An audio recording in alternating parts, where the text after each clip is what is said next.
It's time for Business Minds Coffee Chat, an inspiring show about the journey to personal and professional growth. And now, your host, Jay Shear. Hey everyone, you're listening to Business Minds Coffee Chat, and I am your host, Jay Shear, and I am super excited today. I've got a fantastic guest right here in the studio with me. But before I introduce him, I'm going to open up with some words that he shared. Every day is an opportunity to start again. Every sunrise is an invitation to write a story you'll be proud of. And it's never too late to begin again. Well, my guest today was born in San Diego, spent some time in Oregon, and moved to Palm Coast when he was just 5 years old. He grew up angry, spent time in and out of juvenile courts, and at 19, his life took a serious turn for the worse. But his story does not end there. That was the turning point. Fast forward to today, he's a successful business owner, coach, mentor, and an inspiration to countless others. When he's not operating his business, you'll likely find him enjoying movies and watching UFC. Please welcome the owner of Bamboo Athletics and a man who knows firsthand that transforming your health can transform your future, Jesse Demers. Jesse, it is so great to see you. Thank you so much for being here today. Thank you. That was a beautiful introduction as well, so thank you. Absolutely. It is my pleasure. So let me ask you something. As I was doing my research and working on that introduction, is there anything in particular that I left out that you think is important to point out when someone's introducing you? Yeah. The most important point is the fact that the situation I went through at 19, it wasn't like the worst thing that ever happened to me. So it's the exact opposite. I would say it's the best thing that ever happened to me. And I identified that when it happened pretty much immediately. I was like, this is going to be my turning point. So that situation, and for those who don't know, I was just got caught for armed robbery and kidnapping at the time. The day after I got arrested, I woke up and it was like a whole new person. I knew I had to change my life. So that was the best thing that ever happened to me. The hardest thing I ever had to do, but it was definitely the best thing. What an amazing outlook and way to reframe that situation. We're going to explore that a bit more deeply here in a moment. But before we do that, I want to go back a little further in time, if we could. So I mentioned that you were born in San Diego, went to Oregon, and then moved to Palm Coast when you were 5 years old. What do you remember most about your very early childhood? So when you came to Palm Coast, what was going on in life? What are some of the things that you remember? In what context? Just childhood, family dynamics. What was life like for young Jesse? So I remember the innocence of childhood, being a beautiful time, just having fun. I had two older stepbrothers, and then I had my older brother at the time, my biological.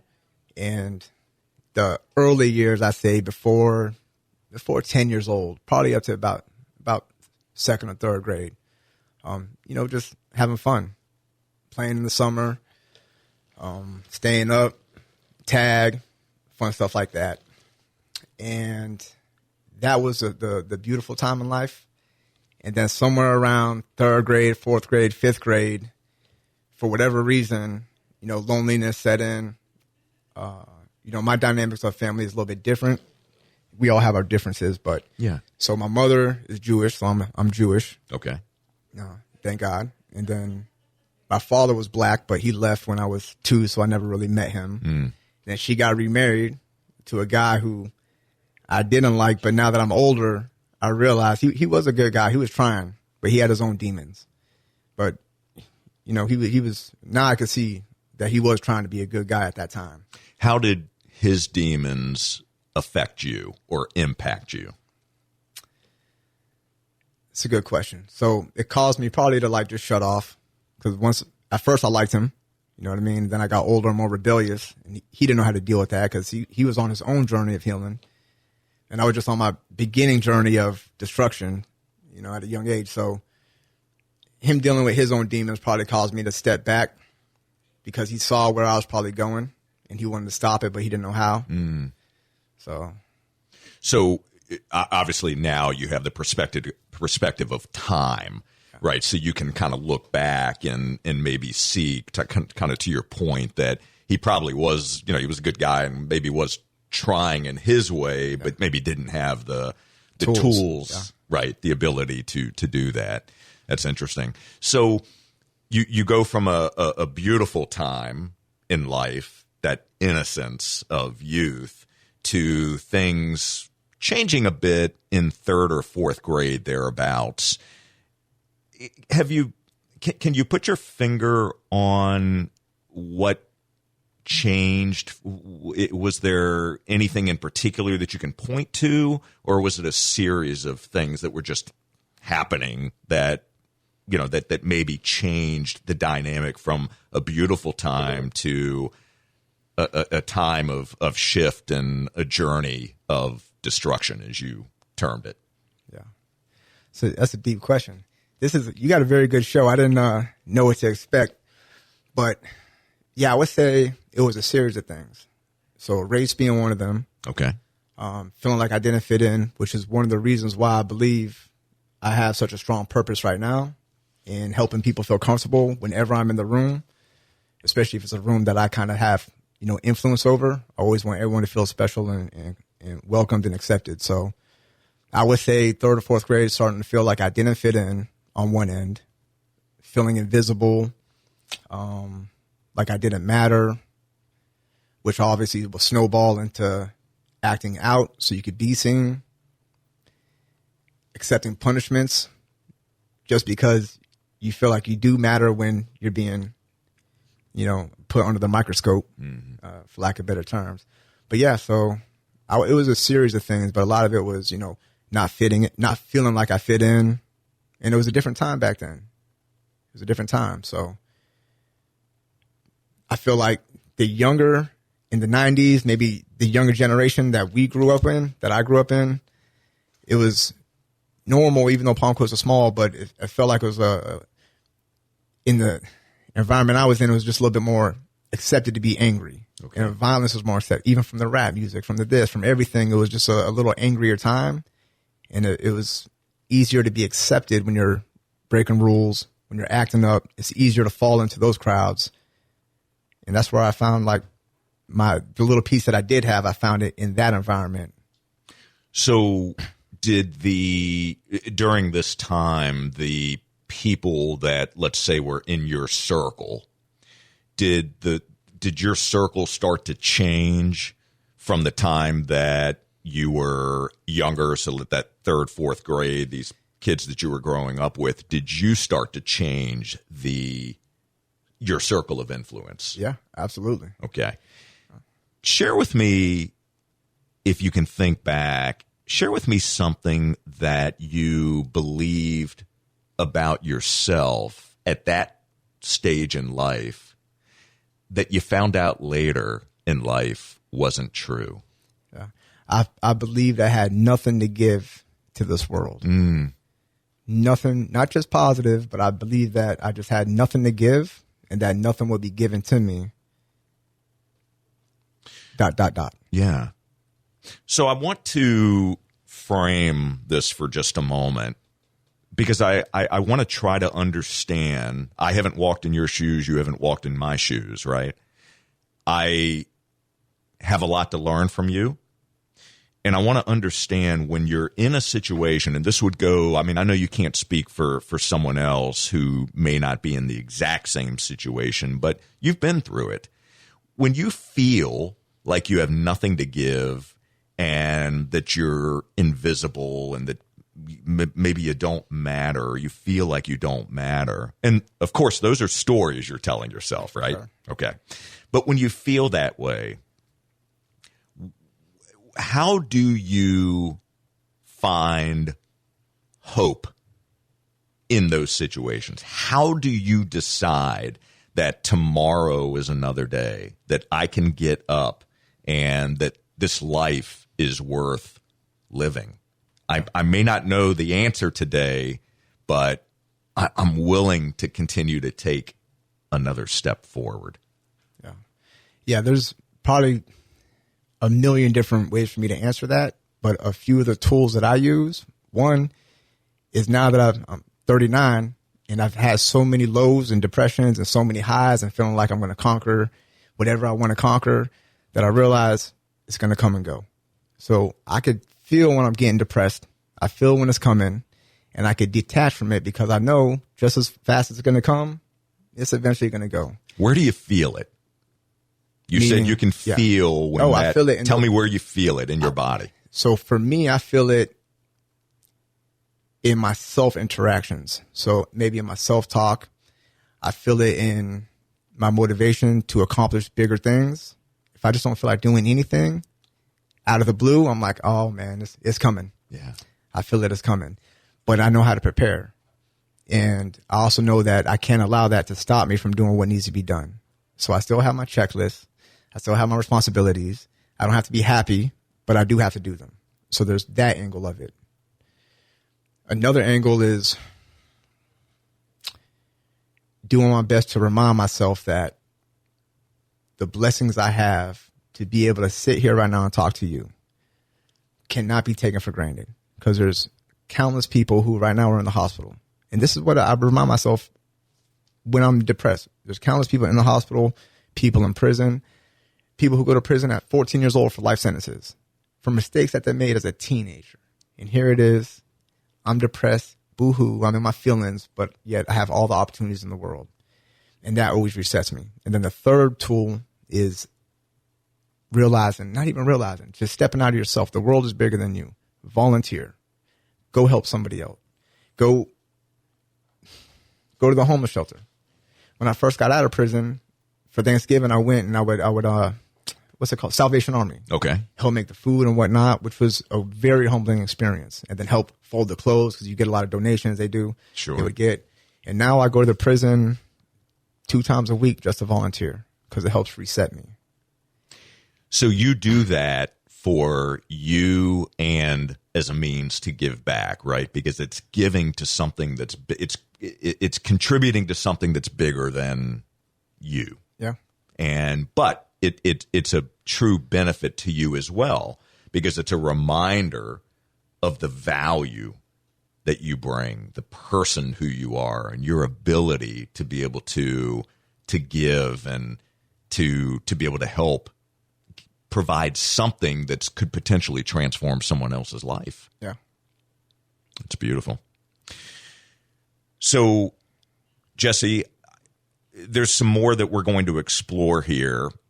We're going to take a brief break to thank our amazing sponsors. My friends, don't you go anywhere. You are listening to Business Minds Coffee Chat. We will be right back.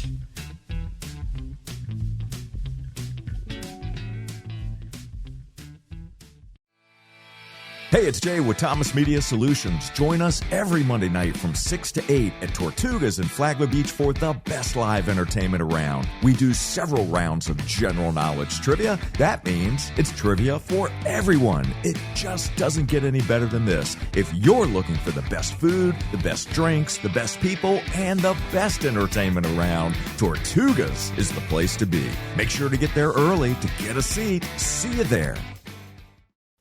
Thank you so much for recommending us to your family and friends. When you need a 30, 60, or 90-minute massage, it's real easy to book your appointment online. MassageByNatalie.org. MassageByNatalie.org. This is Jay Shear. Are you a business owner or entrepreneur trying to figure out how to improve and achieve greater results? If so, I'm speaking to you. I provide the tools, coaching, and accountability you need to gain clarity around your personal and professional goals, remove the excuses holding you back, build the mindset, leadership skills, and proven strategies to grow your business and become the best version of yourself. To learn more or to apply for my coaching services, call 904-236-0431 or visit JShearBusinessConsulting.com. All right, here we go. Let us entertain you all season long at the Fitzgerald Performing Arts Center. Our brand new season is out now. We've got great shows and great seats waiting for you. Every time you buy a ticket to a show at the Fitz, you support the performing arts in Flagler schools. Get all the information and buy tickets at flaglerentertainment.com.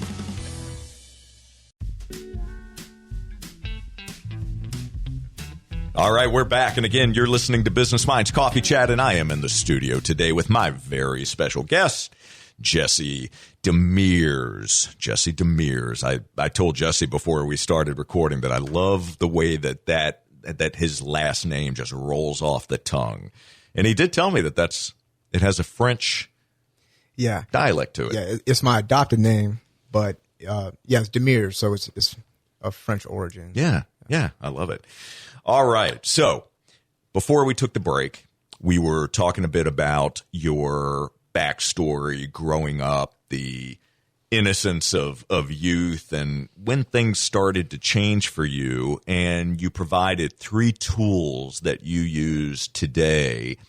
And I would encourage everyone who maybe has not, maybe who's tuning in right now to go back when this episode becomes a podcast, go back and listen to those 3 tools, because those are very powerful tools. But I never like to assume, but I'm going to make just an assumption that those 3 tools were not necessarily tools you had in your toolbox your entire life. Those are tools that you learned at some point, some strategies to help you through kind of those ups and downs that we experience in life. So I want to talk about what actually happened. What happened in life for you at the age of 19? So you just kind of briefly mentioned it at the beginning of the show, but give us a little more context around that, and then we're going to pull the timeline forward. Okay, so what happened? You're 19 years old. What's going on? So pretty much to sum it up, not to spend too much time on it, 19, I got out of my last juvenile program at 18. So I went at 17, got out at 18, and started doing good. And then I always did construction my whole life, and I had a construction injury, and I got back on opiates, and opiates was a big thing back then. And I've always, sold a bit of weed or whatnot. And at this time, I'm a little bit older. I had I had a weed guy who was he was good at his job. And I was buying a couple pounds from him. And then he started, he sold coke too. So I started selling cocaine, and my friend got out of jail, and my friend was a lot wilder than me. And I tried to follow in his footsteps, and he's doing armed robberies and crazy stuff. And so, we had an opportunity to it was called hitting a lick. Okay. It's like a robbery. So to hit a lick for maybe like $30,000, $40,000 worth of opiates. And we went on it, and it was the dumbest thing I could have done. And everything went wrong. So there was a shootout. One of my co-defendants got shot with a shotgun in the back, and it blew out his stomach. So if he would have died, it would have been a murder case on me. We had a $5 million bond. It was 3 of us. So one got shot. Me and my best friend, we were in St. Johns County, which is one of the worst counties to get locked up in. And we had home invasion, armed robbery, with a firearm, and kidnapping, which we didn't kidnap anybody, but we moved people. There's too many people in the house. It was 6 people. It was supposed to be 1 person. So we had to gather them up and move them into the living room. And when you move somebody from one door through another door against their will, it's called kidnapping. Oh. We didn't know that. Okay. So we had 6 counts of kidnapping, and they painted a bigger picture then, which was a bad picture anyways. But long story short, we got 15 years for the armed robbery, and then 5 years. Kidnapping got dropped to false imprisonment. So we got 20 years technically, but they ran the 5 years along concurrently with the 15. Okay. So I got out in exactly 13 years. All 3 of it was 3 of you. Yeah. So all 3 of you received the same sentence or not? Me and my best friend, we each got the same sentence. Okay. Exact same sentence. And this is one of the reasons why I really don't. I'm very strong. I listen to like rap music whenever I work out for the hype, but I know like firsthand because I wouldn't tell back then. I wouldn't tell. And they came to me and they said, hey, if you would at least, my lawyer was telling me, if you would at least work with the state, maybe we could work out a deal, because we were facing a life sentence, especially if the other guy died. But we wouldn't do anything because we were like, nope, we did this. We live by the street code. So it is what it is, which is crazy. But that's how it is when you live that life. But anyhow, long story short, we each got 15 years. And then the other guy, he was older than us. He worked with the state and got like 2 or 3 years. Okay. Yeah. Do you keep in touch with any of those guys? So my best friend, we each did 13 years, got out. He lives in Colorado right now, which is crazy because he was a wild kid back then. And he's doing amazing now. He's working on oil rigs. He goes to North Dakota or somewhere in the Dakotas, and he goes back to Colorado, a few months at a time. And he's doing amazing. So he's turned his life around. Like for me and him, both to like catch over a decade in prison. We never been in prison together. They separated us immediately. Okay. And then we get out and we're each doing our best to do good. And it's been 7 years now. It's pretty cool. That's a good story. What about the third guy? He's been in prison 4 or 5 times since then. Okay. He's probably on crack and heroin. And so you've removed certain people from your life. Yeah, everybody. Yeah. Removed everybody. Yeah. Brought in a different circle, if you will, as we were talking about earlier. For sure. Okay. All right. So when we were talking about this toward the beginning of the show, you mentioned, because I had said in the intro that your life took a turn for the worst, and you had said to me, actually, it wasn't the worst that I've experienced. That situation going to prison was actually the best for you. There's a reason for that. Share with us the other side of the story. What was going on? You decided day one, it sounds like, I'm turning my life around. Yeah. So day one, I decided that, but we still had to pay the price for what we did. Sure. So it took us about a year to get sentenced or to go through the whole process. Okay. So for the whole year, it's like, you're going to get a life sentence. That's all they're saying in court. And then we took a plea for 10 to 20 years and we got our sentence. So as soon as we went to prison, it's crazy because when you go, they wake you up at 2 a.m. They shackle you up with everybody else in jail. They put you on a bus, and back then they would do it by the county. So everybody in Flagler County, Volusia County, Duval, whatever, all the counties would all go to prison at the same time, if that makes sense. All the newcomers. Okay. And so I remember being on that bus and telling myself, like literally saying, Jay, this is going to be your military. This is going to be your rite of passage. You're going to approach this with a militant mindset. And it was my university. That's exactly how I approached it. Tell me if you can distill that university for me. Where did you start? And talk to me about that transformation and that evolution. Yeah. It sounds like a good thing, like approaching it as a university. No, that's the tough way to approach it. So I'm young, I'm black, I have no tattoos. I'm living my life right. I don't do drugs, I don't gamble, I don't put myself in those positions, and I don't join gangs. And this is my mindset going in at 19 years old. So I know I'm already going to be a target for whatever's going to happen. So approaching it with that mindset is, if anybody disrespects me, I got to fight immediately. If somebody steals from me, I got to fight immediately. If somebody does anything that's going to put me in a bad position, I got to fight. Listen, I have nothing against anybody and how they want to live, but I can't have someone who lives this type of lifestyle in my circle at the moment, just because I don't know what's going on. I'm 19. I've been in juvenile facilities. I've never been in prison. So like approaching it as this is my military, I mean, it was like, all right, it's warfare. I'm gonna pray to God and pray that everything works out. And every time I had a situation for the first 4 or 5 years, it was tough. But thank God I made it through, and God was with me, because there's a lot of situations to where I was scared for my life. And I figured that, It might. I don't know. It was a lot of situations where things would happen. Say, for example, if someone would break into my locker and steal something. First time that happened was when I first got to prison. And in prison, at this prison, the Haitians ran it. They're called Zoes.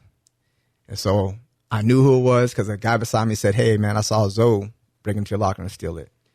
And here it is. I'm like, man, I just gave this guy 2 soups the night before. I gave him stamps. That's what happens. If you're kind-hearted, you're a fool, period, at the beginning until you establish yourself.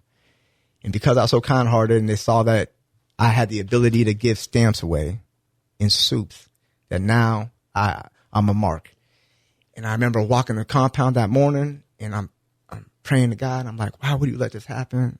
Then I was like, man, I'm not going to curse. I was like, man, bump it. And I just went into the dorm and we got in a good scrap. Okay. And I beat him and they sprayed us with mace because I was just like going all in because I already know if it's the only chance I got.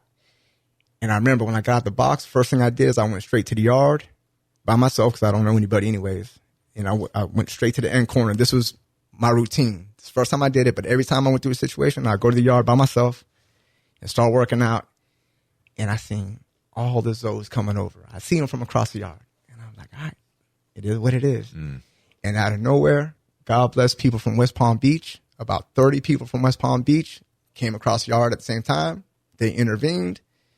And he said, basically they were like, hey, they stole from Jit.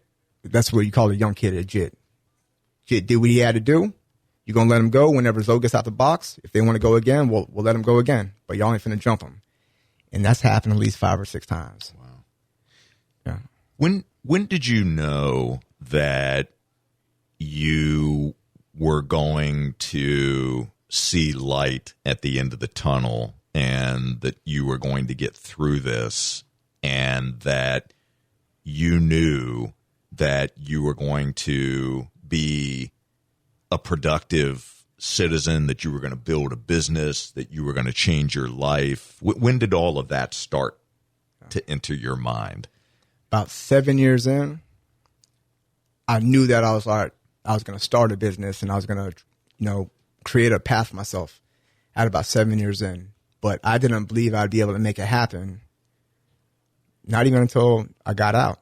I was so scared that all the hard work and the studying and the dreaming and the plans, and I was so scared that all of that was just prison dreams. And that when I got out, I didn't know what would happen because it was over a decade I did. So I didn't even trust myself because I didn't have anything to trust myself from. I went to prison as a kid. I was never an adult when in society. So, are you proud of yourself today?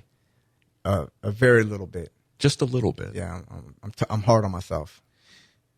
So when you are in those places, you talked about these 3 tools. Are those the tools that you would go to when the negative self-talk or when you're beating yourself up? I'm not good enough. I'm not this. That's what you go back to?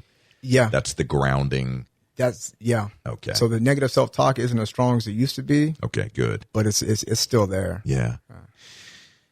I mean, the reality is we all experience that, right? It's just part of our DNA. The question is, are we listening to it and buying into it, or do we hear it, but we work at replacing it or turning the volume down on it to the best of our ability? So, Jesse, what is the greatest gift that life has given you that you didn't realize at the time? Outside of the situation I told you about? Could be that. You tell me the greatest gift that life's given you that you didn't realize at the time. Yeah. It would definitely be going to prison. It was by far, because that's changed the whole trajectory of my life and, God willing, the lives of many more people who I surround myself with or who I'm able to influence. So I would say that. Very good. I would love it if you would give all of us, everyone that's listening to our voices right now, that's watching us, give us a challenge. What is something that you would challenge us to all do starting immediately? I would say a great challenge to implement immediately would be, and this is just general or for somebody who actually wants to accomplish something. You decide. Okay. So whatever challenge you want to give. You're talking to a lot of people right now. Amen. So I'm going to give 2 challenges. I'm going to give one challenge to the person who doesn't want to accomplish much in life, who's content or who's not content. Let me just break it down like this. My challenge to everybody, whether you want to accomplish something or you don't accomplish something, is to find content with where you're at. And if you can't find content in that moment, then that means you have more potential in you that you're not accomplishing. If you can find contentness and be at peace with what you have, then accept that and be at peace with it. If you're like me, and you're hard on yourself, and you know you have more potential in you, and you're not happy with what you're doing, my challenge is to be self-reflective and understand that you are meant to do more. And you're not supposed to be happy with yourself right now because you're not giving yourself the credit or putting yourself in the positions that you should be putting yourself in to grow. I don't know if that makes sense. Oh, you articulated that perfectly. 2 really good challenges for us to think about, but most importantly, to act on. Yeah. And I appreciate you sharing that. So, Jesse, we just scratched the surface here today, and my sense is that you and I are going to have more conversations. I don't know exactly what they will look like or when or how, but the fact that you've entered my life, that we've started this conversation, is reason enough for me to want to keep the conversation going. So I want to let you know how much I appreciate you, how grateful I am for you being here today, for pulling the curtain back a little bit and sharing part of your story. And I got to tell you, just based on what I've seen, what I've heard, and as I watch you from the peripheral, you do have a lot of potential remaining in there. And I cannot wait to see where you continue to grow. So I want to thank you so very much for being here today. Thank you. I appreciate it. Absolutely. It is my pleasure. And for all of you, I want to thank you so very much for tuning into Business Minds Coffee Chat. We will be back next Saturday morning at 8:30. And until then, my friends, keep learning and growing. Make sure you take up Jesse's challenge. And we will see you on the next Business Minds Coffee Chat. Take care, all.